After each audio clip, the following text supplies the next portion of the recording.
Welcome to a very creepy, special Halloween edition of Books and Booze, a bookish and wine-induced podcast from two book lovers who have never met. In this episode, Jade and Kiara tell true crime stories set in the cities they live in, Brisbane and Sydney. They are also joined by two guests, Brittany and Ali, who share their true crime stories too. Warning, this episode contains graphic and explicit content and is not suitable for all listeners. You have been warned. Hello, Kiara. Hello, Jade. How's it going? I'm good. How are you? I'm great. I've got a glass of wine. I've lit my unwind candle from the candelabra. What's it called? Candelabra. Candelabra that you bought me as a present, and it's beautiful. It smells of sea salt and cucumber. It's all natural soy, and it's gorgeous. And I just thank you so much for giving me such a wonderful present. No worries. It's made out of recycled wine glasses. So, I mean, God knows this is the best thing I've ever had in my life. Are you drinking anything? I have. So I went to the bottle-o with a particular thing in mind that I wanted to get because it is our October podcast. So we're doing things spooky and a bit different and Halloween-y. And I saw these really cute wine in a cans and they had like a sugar skull on them, but I couldn't find it at the bottle-o that I went to this afternoon. So instead I was trying to find like something creepy. And so I got this beer because it's got like a squid on it with like a red eye. Yeah, like an evil squid. But it's a beer, but it's got watermelon juice in it. Oh, so it's drinkable well, I guess a lot of women like beer, but I can't bloody handle it. Yeah, so it is, it's an American beer, but it's got, a juicy slice of watermelon in it. So It is perfect for the summer. That will quench any thirst and will take you to that summer place if you're lacking the sun. See, it was like 27 degrees here in Brisbane today. I was just in my element. Yeah, I love it. But then I got told off at work and I got told that my dress was too revealing. Oh, really? So I'm not allowed to be all summer, apparently. And like Mark is normally he's my go-to fashion guru, and he would normally tell me if something's wrong. When he saw me and he laughed, he was like, no, it doesn't look too, but I wasn't wearing a bra, maybe that was it. I don't know. Maybe. But I hardly ever wear a bra, but that's just me. Anyway, so I have sorry Mark in advance, I have cracked open, much to Mark's dismay, our Pepper Jack 2016 Shiraz, because he didn't go to the bottle store today to buy us more wine, and so I had to open one of the more expensive bottles. Sorry! It's beautiful. It's Saltram of Barossa, and I've spoken about this on the podcast before, I believe. It's just an absolutely gorgeous Shiraz. And yeah, it's just stunning. It's such easy drinking, but it's quite mature on the palate and just delightfully dry and spicy. So I'm very nice. Yeah. So today is our. Oh, I'm killing a fly. This is a good start. Today is our special episode of spooky true crime stories. So it's kind of similar to books because it's called stories, but now we're doing very scary, spooky stories that are true from where we come from. So I've decided to choose one from Brisbane. You've decided to choose one from Sydney. Yeah. And well, we've also got and we've also got two special guest appearances that'll come on later called Ali and Brittany. So you'll hear about them later. But for now, I would love to start off by telling you something that happened in Brisbane very recently. Just quickly before you start, if anyone does not want to listen to true crime, now is the time to maybe tune out and listen to our other episodes where we return to our normally scheduled programming because we know that sometimes they can be a bit traumatic and you might not want to hear it, and that is perfectly fine. We will go back to books next month like normal, but there is like my one is about a little boy, and Ali's was about a baby, and so there's triggers for children getting hurt or murdered, and that's it's not very easily stomachable at all, and we completely understand if you don't want to watch it. But we also do have, I know it sounds weird, but we do have one or two that could be done in a bit more of a comical sense. Yeah. So, but anytime you want to tune out, that's fine with us. Just do what suits you, and we'd love to hear from you. If, even if you couldn't handle it, we want to hear from you, and we hope that you enjoy this anyway. We just thought it would be cool because it's coming up to Halloween, and it's a Halloween special scary podcast. So, and don't worry, it's not too, well, okay, it is quite horrific. Yeah. Now that I think about it. Okay. So the one that I'm going to start with is just like a little teaser into something that's getting investigated at the moment here in Brisbane. And that is a case about a bag of bones that was very recently found at Kangaroo Point Cliffs in Brisbane. It's a very popular braai, that's me being South African, barbecue area. So apparently this dude found this bag of bones on Saturday, but he was too nervous and scared to report it to the police until Monday, which is already just suspect to me. So you find this bag of bones, and it's like a jogging spot and a barbecue spot. So in my mind, if it's a jogging spot or a barbecue spot, I'd be thinking, oh, maybe it's like barbecue bones or something. But clearly this was something more. They must have been bigger bones or a skull or something that made him be nervous. So he only reported it on Monday, which I just think is weird. So then it turns out that there's this woman, she's an Aboriginal, she's 37 years old, her name is Constance Watcho. She's missing, last seen at the Green Slopes Bank on November 27th, 2017. Her family only reported her missing in February this year, which to me is also super suspect. Like, that's around Christmas time, isn't that when normal families get together? I don't know about the history of Aboriginals that much, but I don't know. I just think that that's a long time to be missing from your family, regardless of the time of year or, anything religious. Anyway, so these bones are discovered. Dental records soon confirm that it is Constance who has been missing for some time, and so the investigation is still ongoing, but a neighbour of Constance confirms that there was a sighting of her prior to her disappearance in her apartment, and Watcho's brother had showed up looking for her, very concerned about her whereabouts. So the police are now asking anyone with drone footage in the area over the last year to come forward, because they have no idea when these bones were dropped in the area, because she's been missing for so long. I think, she's been dead for a while. Mm-hmm. So they're not sure how long those bones have actually been there for. So the drone footage would be a big help for the police at this stage. And what is most fascinating to me is that 4 people have gone missing from this area in the last 12 months, and they haven't been found. And I think Constance was one of them. So in my mind, I'm thinking that there is a Brisbane serial killer.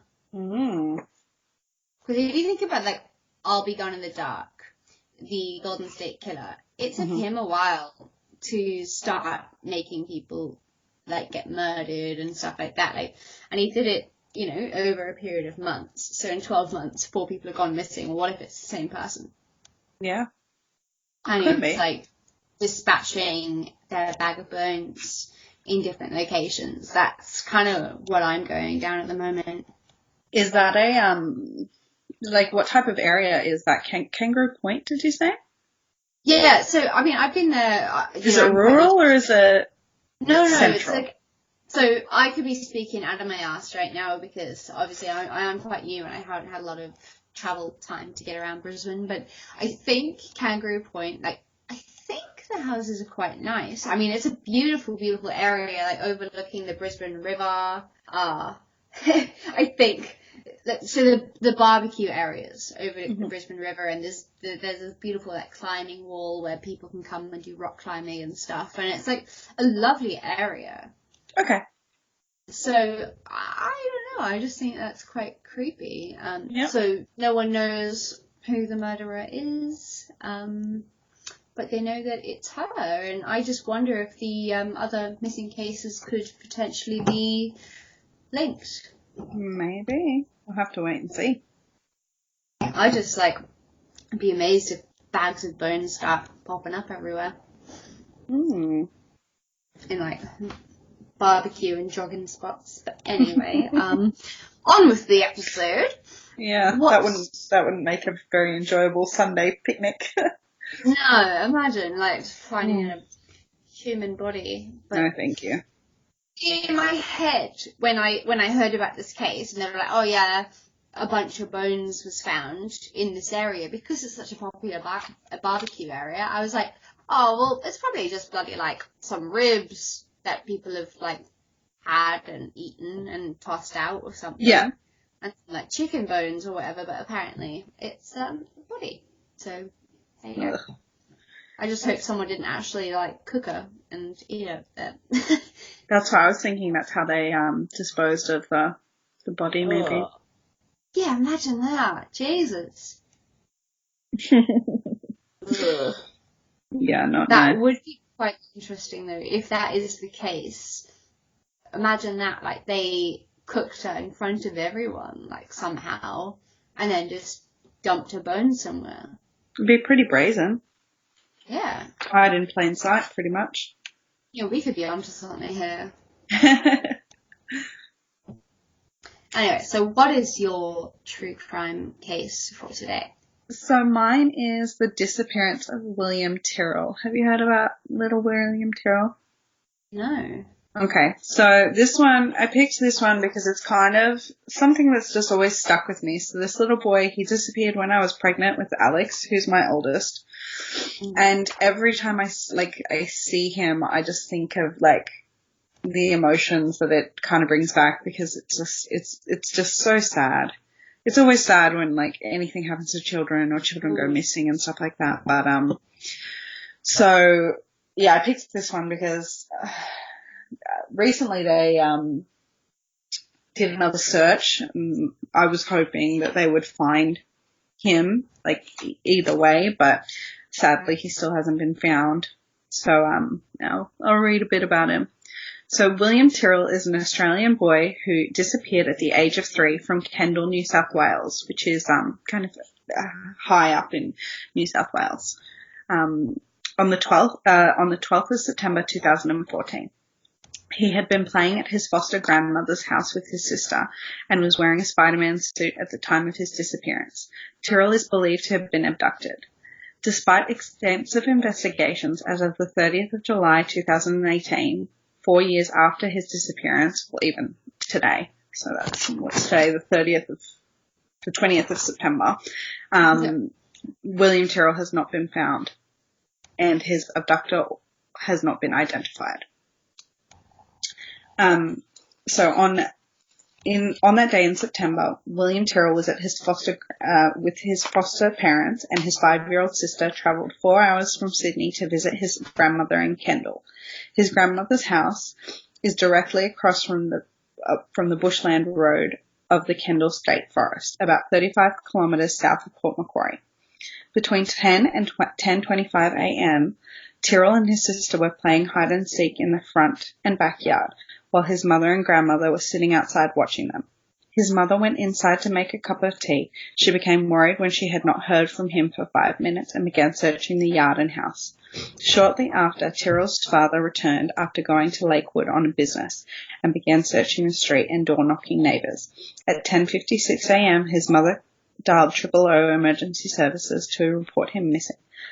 The police arrived at 11:06. His mother's last memory was that Terrell was imitating a tiger's roar while running towards the side of the home, and then there was silence and he had disappeared.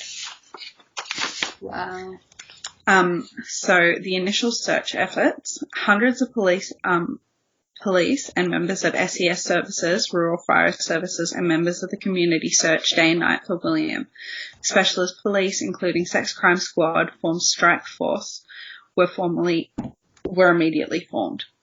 Motorcycles and helicopters were brought in to search. 200 volunteers searched overnight. Hundreds of people combed rugged terrain around the house, and police divers searched the waterways and dams. The police searched every house in the estate that surrounds the house several times. Police detection dogs were brought in, and they managed to detect William's scent, but only within the boundaries of the backyard. After 5 days, so they the couldn't police get him after the backyard. No. Jesus. So there must have been like a getaway car or something. It sounds like it. After 5 days, but no one saw anything. So after 5 days, police were unable to come up with any leads. So then there were some initial suspects, but they've all kind of been cleared, so I don't really want to go into that, but they kind of looked. Yeah.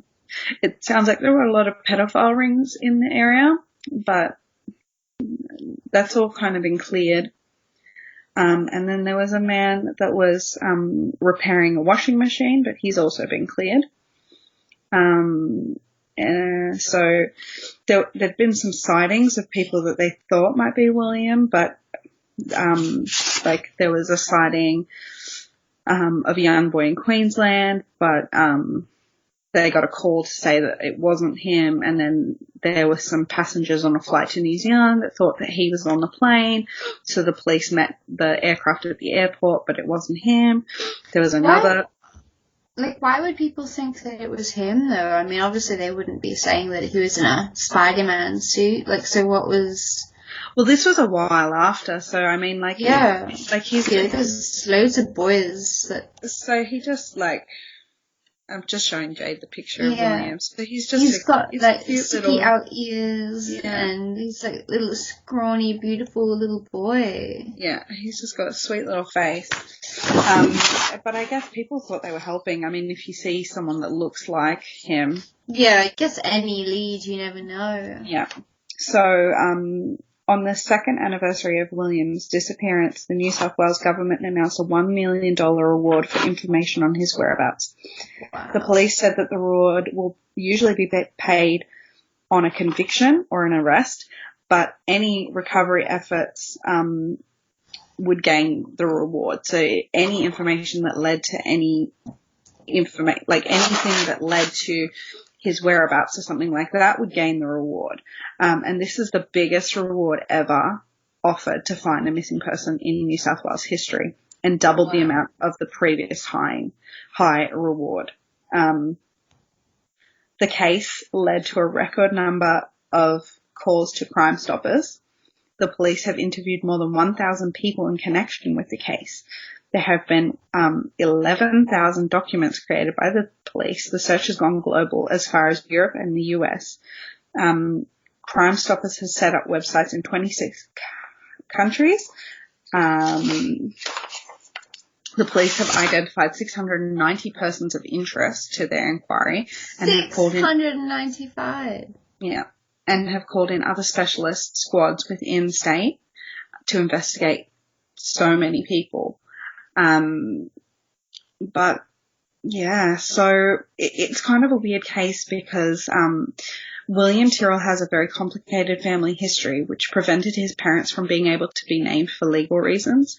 So he was with foster parents because he was taken away from his biological parents, which obviously caused everyone to kind of wonder why the parents didn't come forward and then the foster parents couldn't come forward. And so obviously everyone thought that, one of those people were connected, but they've all been cleared. So his parents ended up being able to speak to 60 Minutes on the condition that they did not show their faces. The father of murdered teenager Daniel Morecambe. Have you ever heard of Daniel Morecambe? No. He's another little boy that went missing. They eventually found his body. But the father of Daniel Morecambe criticised New South Wales government's refusal to allow Terrell's parents to speak publicly about their son's disappearance, as it was vital in helping generate information that was then followed up by the police. They also feared the decision may have hindered the police investigation during the crucial weeks following Terrell's disappearance. But the New South Wales government released a statement saying its key priority is to always act in the interest of the safety of the well-being of the children and not in any way jeopardise an ongoing police investigation. So currently, despite various search efforts by the police and forensic testing which have failed to turn up any trace of Terrell or clues about his disappearance, police have yet to conclude what has actually happened to him. Chief Inspector Gary Jublin commented that the investigation into the disappearance of Terrell remains a top priority for New South Wales, and that investigators would treat the case as though he were alive until they had evidence proving otherwise. On the 20th of February 2016, a police spokesman said the ongoing investigation was one of the biggest investigations being run by homicide, and that they had not given up hope of finding William alive. So, like, this little boy just vanished without a trace. So he was in the front yard, he was playing with his sister, his mum went in to make a cup of tea, and she came out and he was gone. Oh, well, that will make you not want to make a cup of tea again. Yeah, or not leave kids in the front yard. I never let my kids out of my sight now. Yeah. Yeah. That's horrific. So, like, the investigation's like still ongoing, like. Yeah. So a couple of months ago, they did I think it was like a 5-day search of all the bushland in the area, and they found a toy. I remember them finding a toy, but they didn't. I don't know if it ended up being his or not. Gosh. It's very sad. Right, like, so, I mean, we've read a book or two about, something going wrong with the child getting kidnapped, and, like, from my point of view, as someone that isn't a mother yet, but I've got two beautiful nephews who I adore. They could do nothing wrong in my eyes. The sun shines out of their asses, as far as I'm concerned. It's so hard for me to read a book about a child going missing, because, if something happened to my nephews, I would raise hell to find them. And I don't know how you stomach it as a mother. Like, I understand exactly why you cried in some of these books. Yeah. Like, to me, it's so petrifying. Just think of my nephews in any kind of situation like that. Like, my beautiful older nephew, Jensen, he must be going on 4 now. Like, if I just think about him getting his, like, beautiful little chubby legs bitten or something by the girls that are going to come on afterwards, they tell some stories, and it's awful. Like, I just couldn't ever imagine it. No. Yeah. No, it's nasty stuff. It's terrifying, and we have to remember that it is very rare. Mm-hmm. It doesn't happen very often, but it can happen. And so that's why I picked this one, because it really resonates with me. I think especially because, like, this little boy, he disappeared when I was pregnant with Alex, and he still hasn't been found. And I just, every time the story comes on the news, I just think of, like, Alex and what I would do, and I just, I think, like, it's not fair that this little boy, no one knows what's happened to him. Do you know what the story is with his foster parents and his real parents, and do you know what that's about? He was, I believe don't quote me on this, I would have to double check, but I believe the reason he was taken away from his biological parents was due to drugs. All right, yeah. Yeah. But by all accounts and purposes, like, they were all cleared. They're all, yeah. All of his biological grandparents were cleared, and all the foster parents and foster grandparents were cleared. And usually, you know, with stuff like that, you have to look close to home first, because it is usually something close to home. Yeah. But yeah, he's just gone. Like, he's been missing for 4 years. He's 3 when he disappeared. 7 or 8. Yep, 7 or 8. And like, now that, like, you've heard about it, you will, I don't know, maybe as much like with people in Brisbane, but you'll see posts come up on Facebook and stuff like that, because it's one of the big ones, you know, like Daniel Morgan was really big, and Madeline McCann and stuff like that, you know, that little girl. Yeah. So, like, here's another one where, you know, especially when it's children, you just want to know what happened to them. Yeah, I mean, I know this is a bit more of, like, boozy banter going into movies and stuff, but it's a special episode, so what the fuck. Rules out. Yeah, we're breaking free. Rebel! Mark and I watched Room the other night on Netflix. Oh, I haven't seen it yet. It's a book by Emma Donoghue. Have I mentioned it on the podcast earlier? Maybe. I think maybe when we were talking about Marsh King's daughter. Yeah, maybe, yeah. So I haven't read the book. I think I thought I had, but I'd started watching the movie and then I stopped, and then I started watching it again from the beginning with Mark the other night. And it's incredible how this boy escapes as soon as he's old enough, and his mother helps him escape, and what happens and what he goes through. I was, like, again, just boiling my eyes out. I'm just a fucking crybaby, really. But, it's amazing how these stories of children just, you know, taking their lives back are just so touching. Yeah. So, you know, all we can hope, if this child is still alive out there somewhere, that maybe he'll get old enough to somehow roll himself into a car, but into the back of a truck, and like roll himself out, or do something, you know, like get some survival instincts and somehow find a way to get out of there if he still is out there alive. Yeah, but the hard thing is, like, he's so little when he went missing that he might not realise. I'm trying to be positive here. Anyway, not a big laughing matter at all.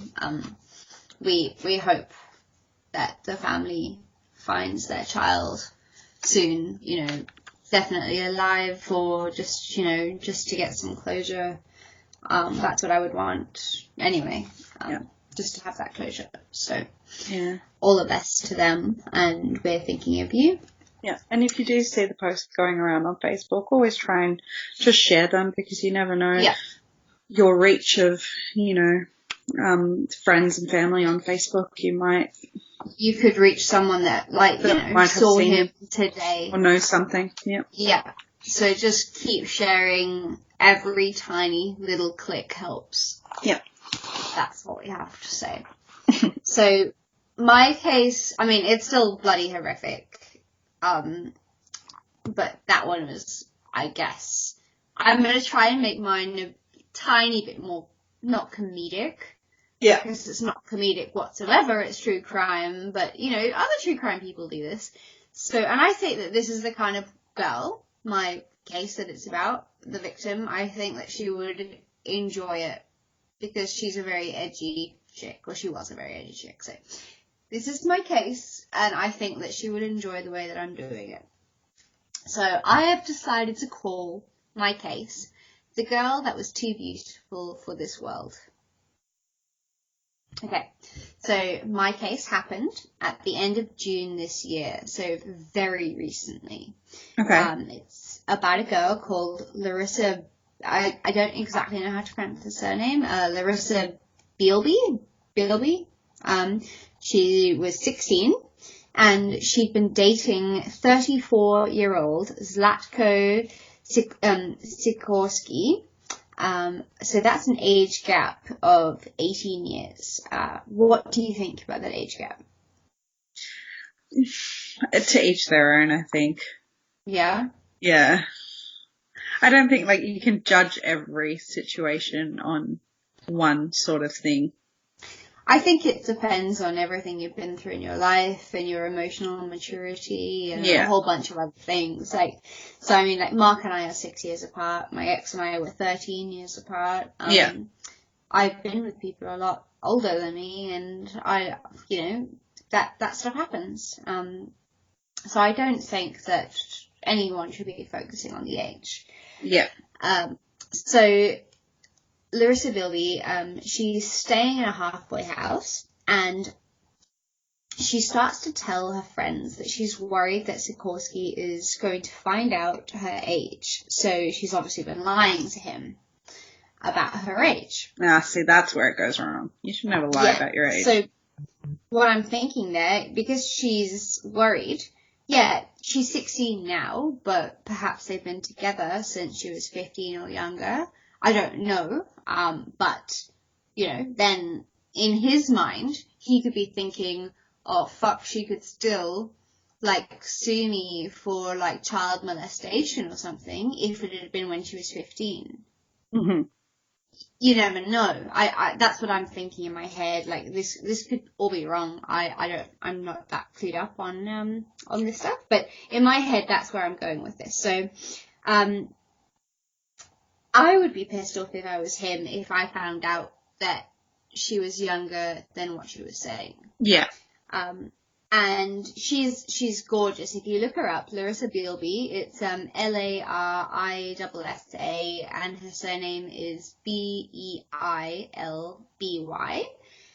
She is stunning, petite blonde. She's edgy with this like Medusa piercing, lots of makeup, and she could easily pass off as older than 16, definitely. So from what I found out online, she was just like a really normal teenager. She was addicted to social media. She loved her own appearance. She kind of obsessed over it. She apparently ran away from a previous threatening relationship with this guy to be with Sikorsky, and how they met isn't exactly clear yet. No one really knows how they met, but I'm gathering it's not on the halfway house because that would have come out by now. But but police had apparently known him for over 15 years for various driving offences and possessing dangerous drugs. So Larissa was last seen on June the 15th at her halfway house. Fast forward a bit to maybe the 29th of June. We've got Sikorsky demanding to be let in to a gated complex in the Gold Coast. The resident that he was screaming at first noticed how damaged his ute was. There was like bullet holes in the bonnet and the windows were like smashed and broken. And then she noticed an arm dangling out of a blue barrel in the back of the ute. And for those that might be overseas, a ute is like a truck or a bucky or whatever you might call it, like an open roof car. Yeah. Go back to Chris Hammer. Yes, that episode where we discuss this. We talk about it there because we do have a lot of overseas listeners. We do. I think most of them are American. Yeah. So, the resident that he was screaming at noticed that his ute was damaged, and then she noticed this arm that was dangling out of a blue barrel. Mm-hmm. He then offered her $2,000 to get in to the complex, and she accepted. And now what I wanted to bring up here is, say that you saw this. Mm. Would you let him in, or would you not?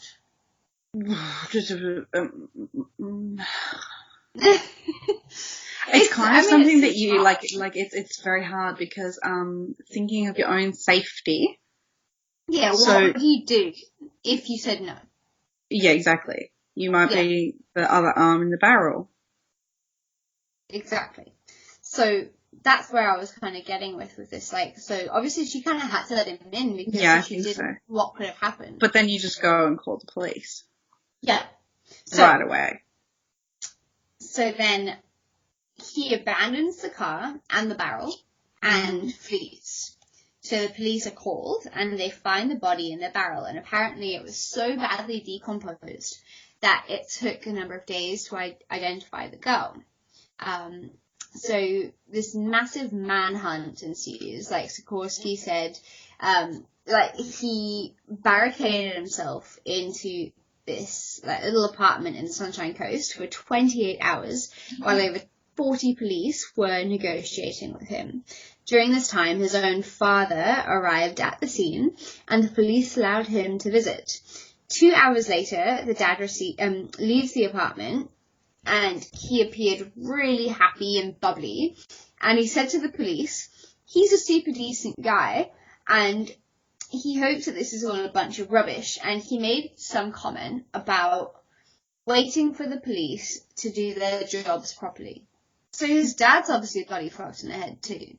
Yeah. Right. So finally Sikorsky handed himself over to the police. The arrest is said to have been dramatic, but the force is just relieved that no one was hurt during the process. So this is after almost 30 hours of them negotiating with him. Yeah. All right. So in this time, a post-mortem revealed that Beilby died sometime between June 22nd and June 28th of this year and was brutally beaten and tortured before her death.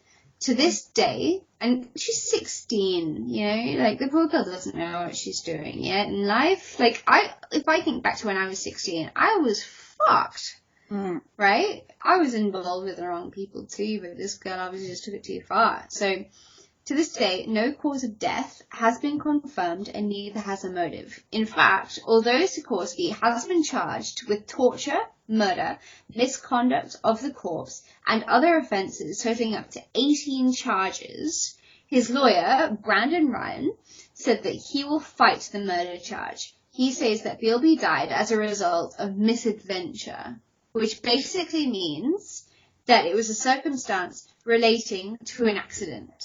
I mean, what a dickhead. Yeah. So she accidentally ended up in a barrel? Yeah, so now, after all this, he has also been charged with the attempted murder of another woman.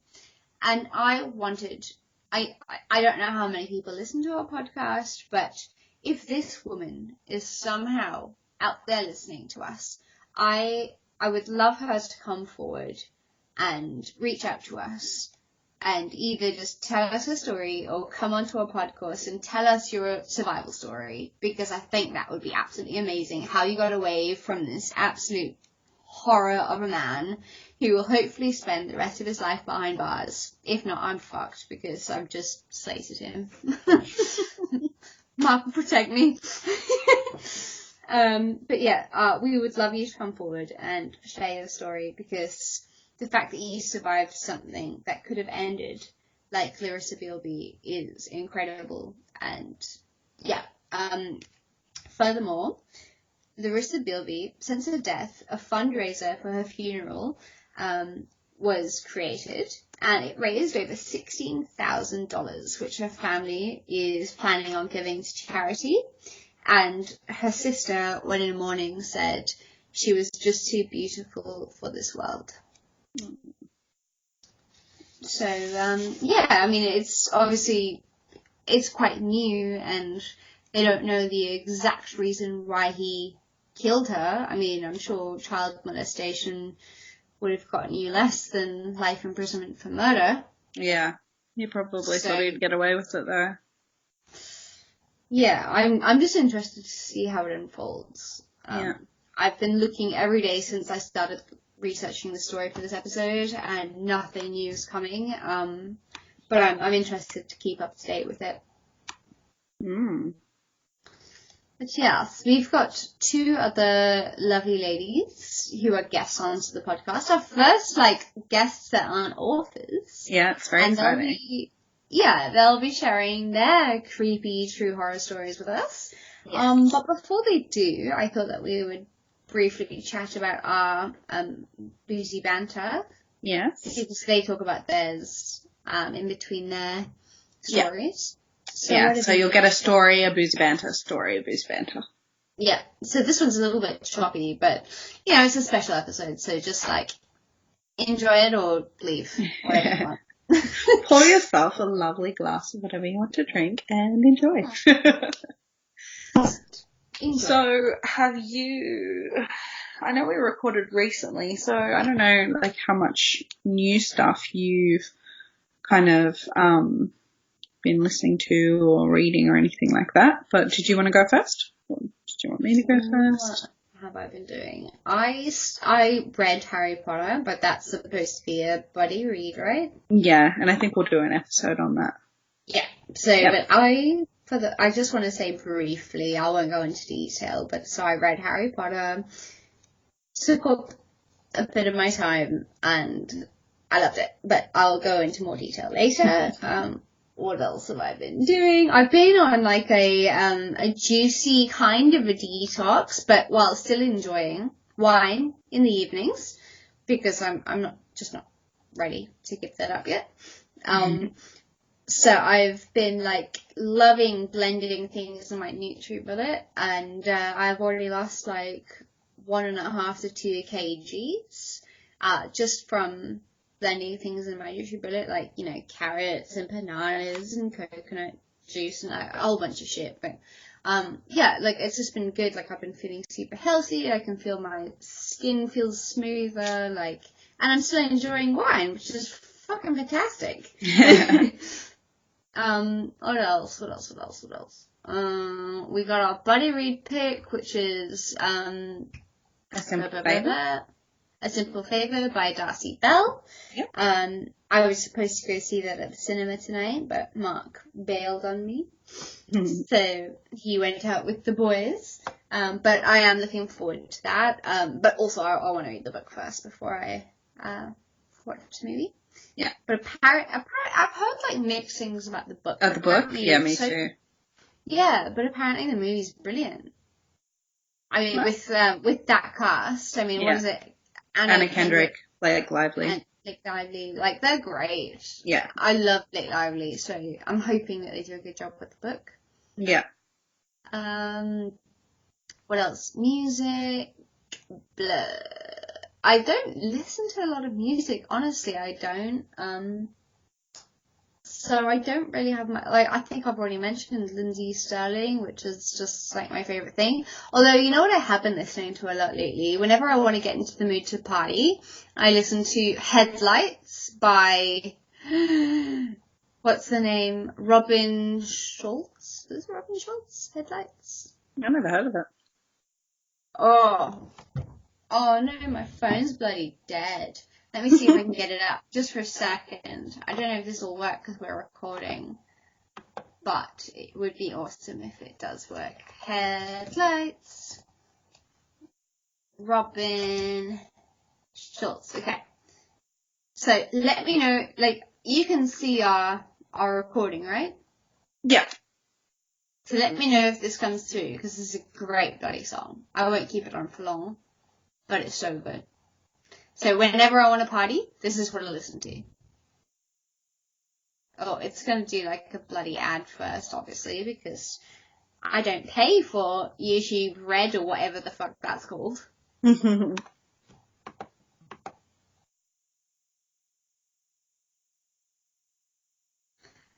give me 1 sec.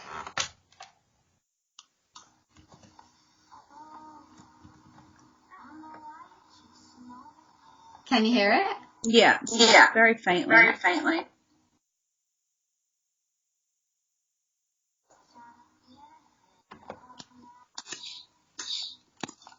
It's so good. Why isn't it working? I'm here dancing. Anyway, okay, so I'll put this back on headphones. Alright. So what have you been listening to and enjoying? So I started reading the second book by Jane Harper in the Aaron Falk series, which is Forces of Nature. Yep. Which I at this point in time, I don't think it's as good as The Dry. Mm-hmm. I'm not enjoying it as much, but I've read a lot of really, really, really good books lately, so yeah, it's kind of tough, I think, to like hold up to that kind of, trajectory. Then I finished this morning Where the Crawdads Sing, which Yes, I wanted to ask you about that. I loved it. I thought it was beautiful. The audiobook is beautiful. It has like mystery and murder and a little bit of romance and like it's beautiful imagery and the characters are fascinating and it's very different. Like it's nothing like it's not a thriller. It's not like something that we would normally read, but I thought the story was like beautiful. I really, really liked it. I thought it was fascinating. And it was a really good pick, I think, on Reese's part. What else? Let's do music. I don't do music very often. I've been enjoying like a lot of older stuff. So I've been enjoying Rilo Kiley, which is my favorite band of all time, and some Panic at the Disco. I used to love Panic at the Disco. Yeah, and like some Fall Out Boy, so some real pop punk kind of music. It's been pretty good. Like, fun. Yeah, no, but it's not emo. It's more like peppy than emo, I would say.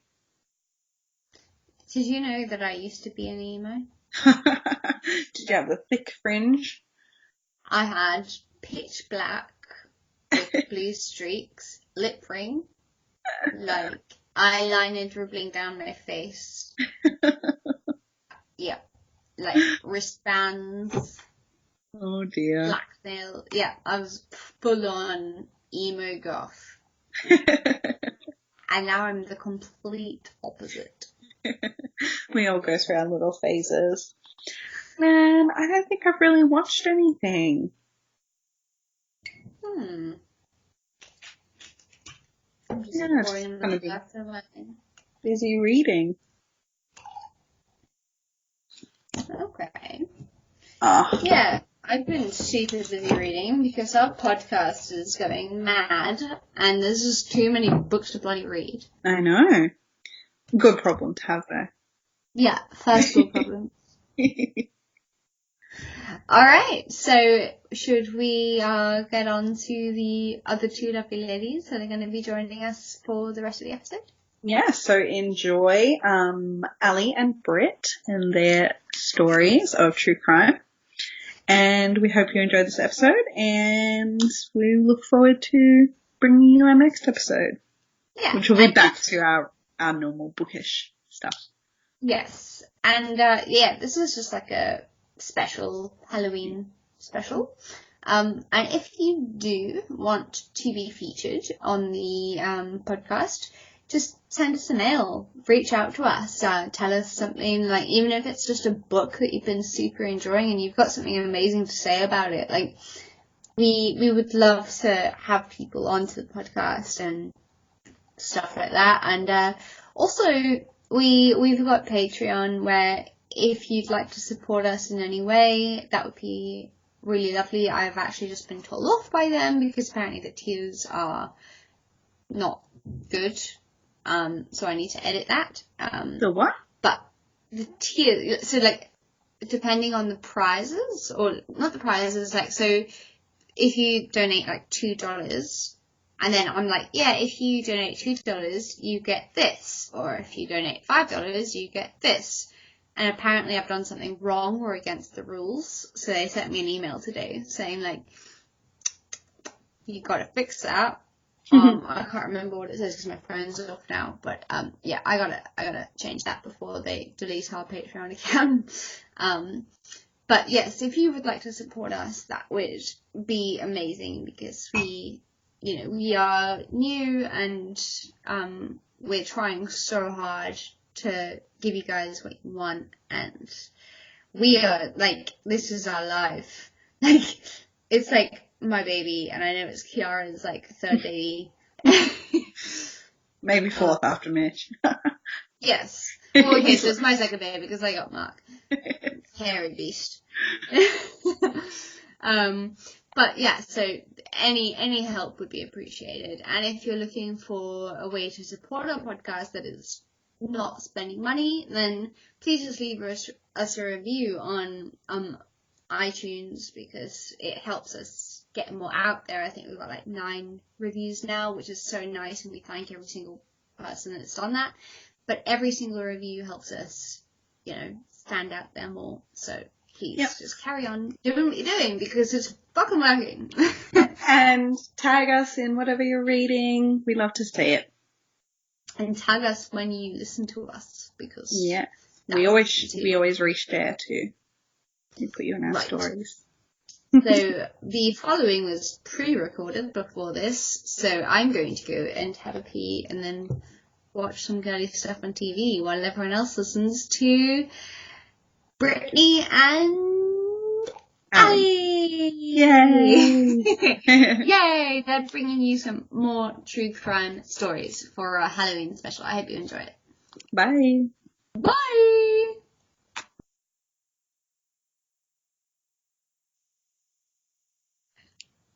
We are joined today by 2 other people that we have something in common with, and we are all murderinos. Yay! Yay!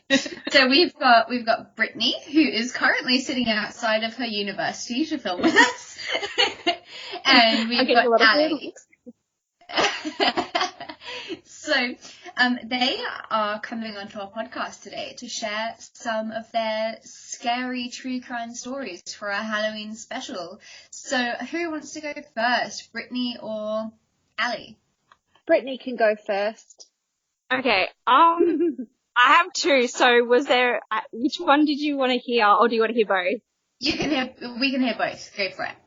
Okay, so I'll do like the worst one first, and then we'll finish with a more lighthearted one. So the first one was a story I heard in about, I think it was end of 2015. I used to work with a woman who was also a police officer. Also, her partner was a police officer, and he was telling us this story about coming into Brisbane. There's a lot of like really isolated roads, and you don't really, there's very limited traffic on them normally, and then at night it's just pretty much vacant. But on this road there is also a police station. I can't remember what the police station's called now because it was a long time ago to me. Anyway, so basically the story goes that a woman had an issue with her partner, who was also her supplier. She was on drugs.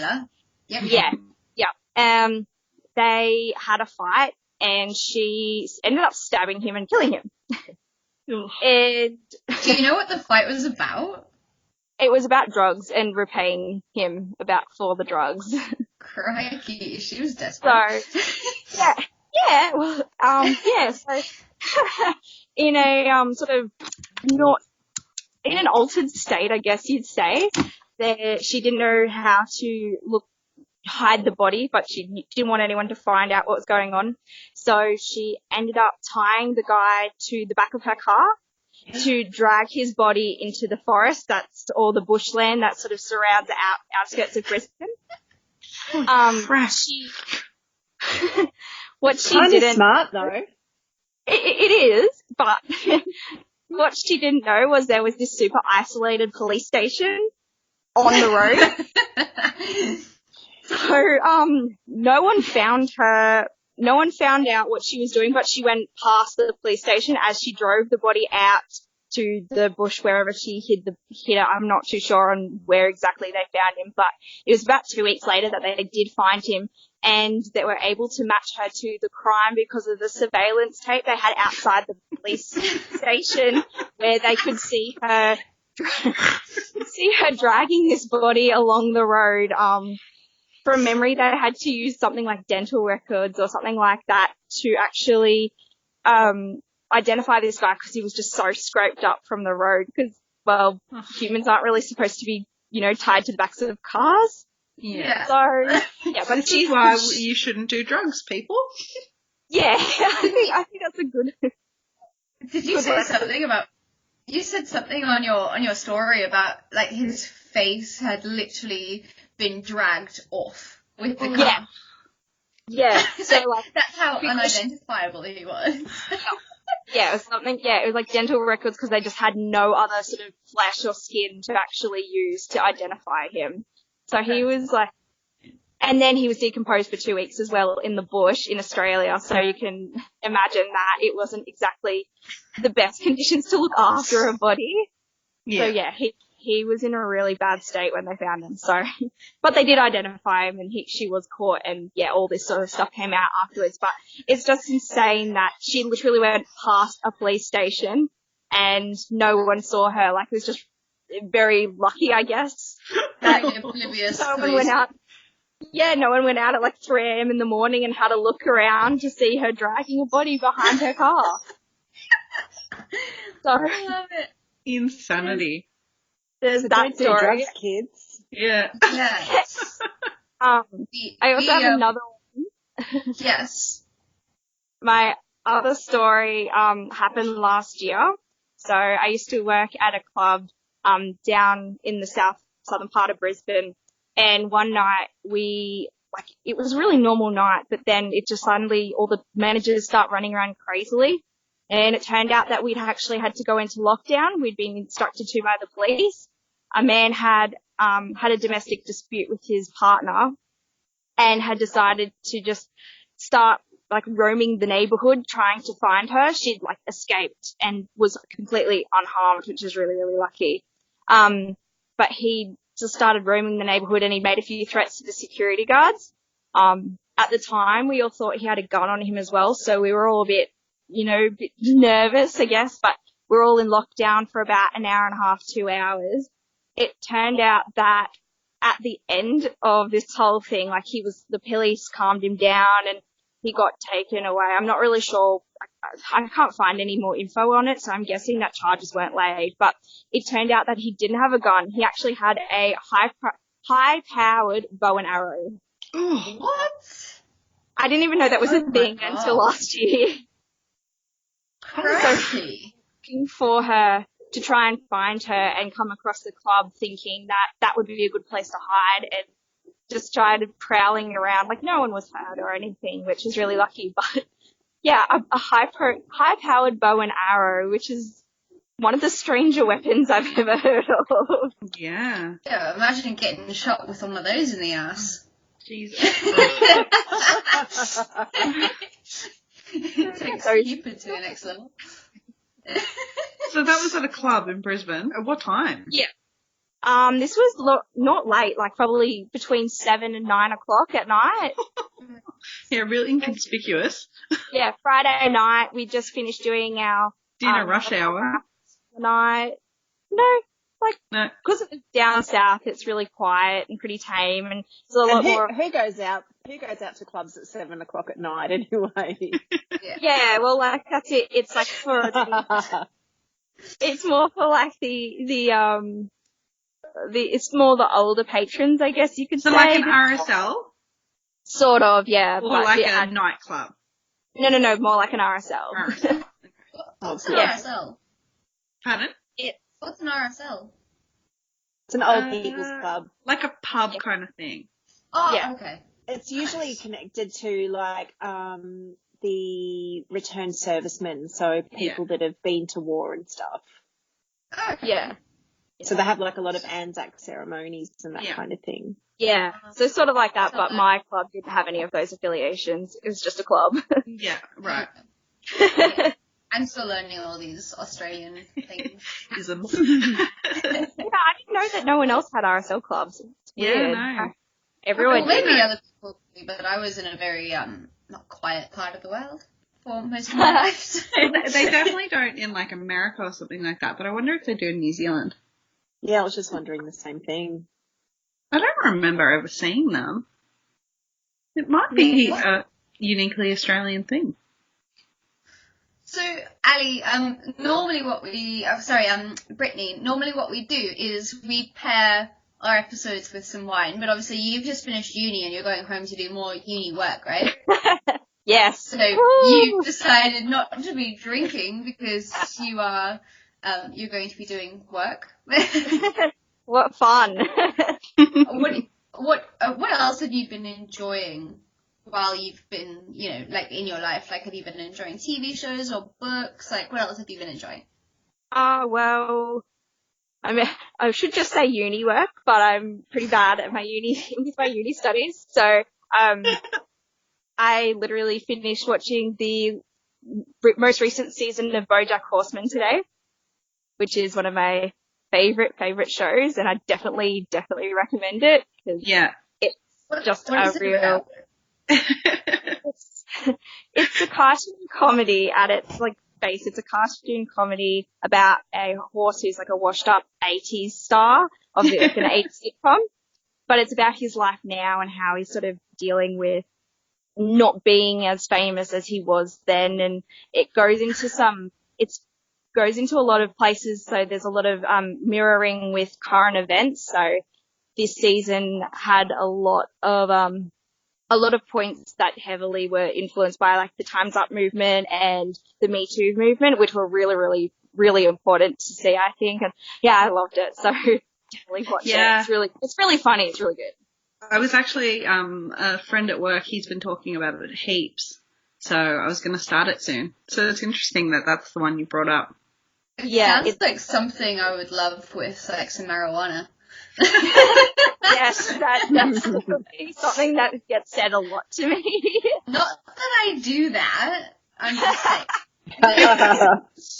Yeah. But yeah, it's don't take it for the fact it's animation, I guess, like, because that's what turns a lot of people off is the fact that it's an animated comedy show, but it's so much more than that. But book-wise, the most recent book I finished reading was It by Stephen King.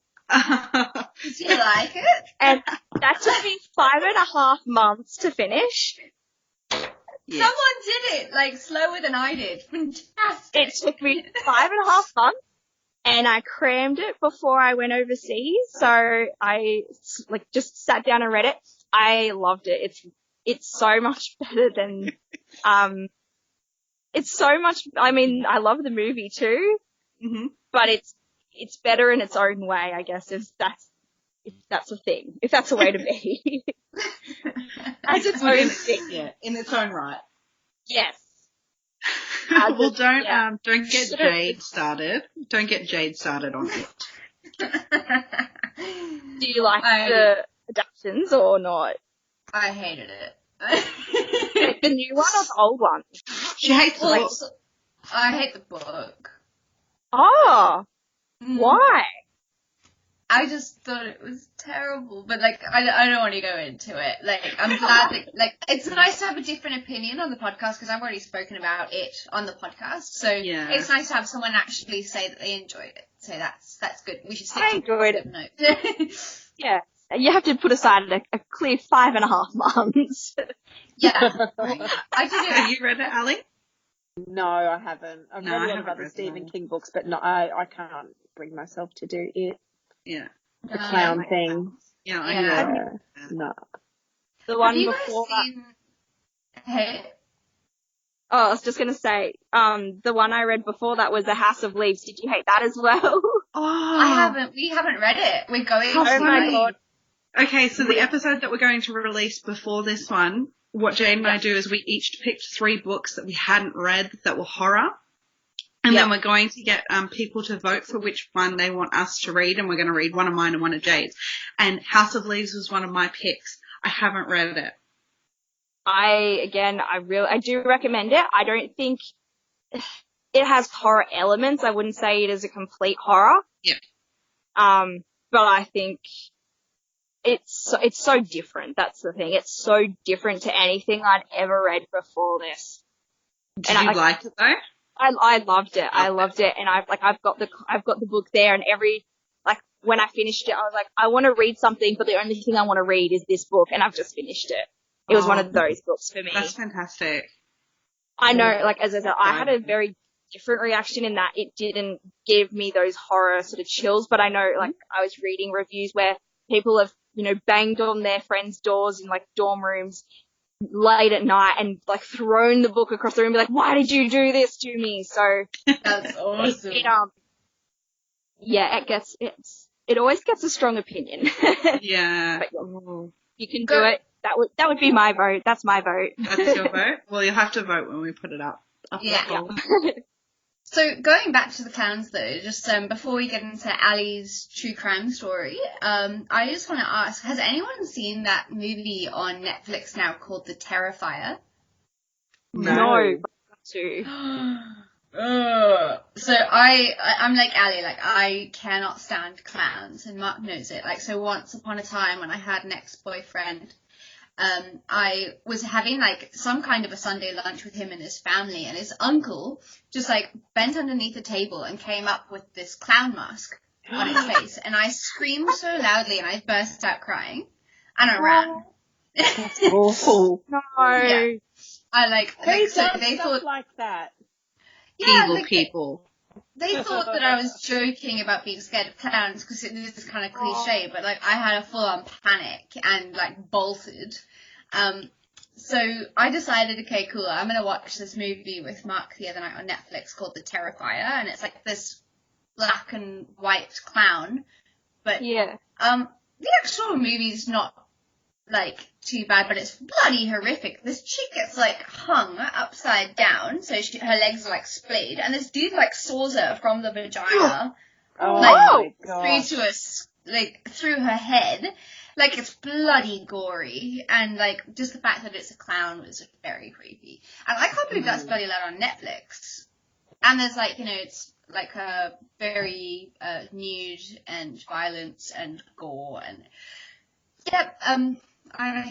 I'm quite scared when we end this and Mark is out. If it helps. So I have The Bachelor. He'll look after you. Yes. When I was a kid, I used to hang clowns on my door so my sisters wouldn't go into my room. It didn't work. I didn't never very evil. Can confirm. So, Ali, what is your true crime story? Apparently it's extremely gory. And, Yeah, we're so ready for I'm going to give a content warning. So this story is about offences towards a young child, and some people may find that distressing. So if you do, it might be a good idea to tune out for a little bit. Yep. So this is the story of 17-month-old Deidre Kennedy, and Deidre was from Ipswich in Queensland. So on the evening of the 13th of April 1973, Deidre's parents went to bed in their little 2-bedroom flat. Baby Deidre was sleeping soundly in her cot. At around 10 p.m. that evening, someone broke into the Kennedy home and abducted Deidre while her parents slept. At dawn the very next morning, her lifeless body was found on the roof of a public toilet block in nearby Limestone Park, which is actually just right across the road from where I live, so I think about her quite a bit. Her short life had been tragically cut short. She'd been beaten, bitten, sexually assaulted and strangled. I won't go into details about what happened to Deidre, but that poor little babe experienced some pretty horrific things. So there were no eyewitnesses and nobody had any idea who could have killed her. However, 12 years later in 1985, Raymond John Carroll, who was 17 at the time of the murder, was found guilty of her murder. He came to police attention due to his propensity for biting small children on the legs. The alibi that he gave was also proven to be false. The prosecution argued that the bite marks matched Raymond John Carroll. He was later acquitted on appeal, however. The Court of Appeal found that the prosecution had led no evidence to disprove Carroll's claim that he was not in Ipswich at the time of the death, and that evidence relating to Carroll's propensity to bite children's legs was prejudicial and inadmissible, and that a jury must have entertained a reasonable doubt as to the odontological, is that how you say odontological? Evidence presents something like that. Yeah, sounds right. So, the orthodontic evidence. Teeth evidence. By the prosecution. Yeah, teeth evidence. Which, as most people that follow true crime know, teeth evidence is a pretty dodgy science. It's definitely not an exact science. However, in 1999, a witness ended up coming forward who placed Carroll in Ipswich at the time of Deidre's murder, and another witness claimed that Carroll had admitted to killing Deidre, and further evidence relating to the teeth science evidence was also obtained. So in 2000, he was found guilty of perjury on the grounds that he lied when he said he didn't kill the baby. He appealed this and was again acquitted, this time under double jeopardy laws. So the general public saw Raymond John Carroll as a man who'd been found guilty twice of murdering a baby, yet had gotten away with it due to a technicality. The double jeopardy law has since been changed through the Criminal Code Double Jeopardy Amendment Act of 2007 in Queensland, which was driven by the uproar surrounding baby Deidre's case. In 2010, in the month of October, the family was dealt another blow when thieves stole an urn containing Deidre's ashes from the family home. In 2013, Deidre's mother, Faye, contacted Ipswich's then Mayor, Paul Pasali. This resulted in a memorial for Deidre at Limestone Park, which was where her body was found.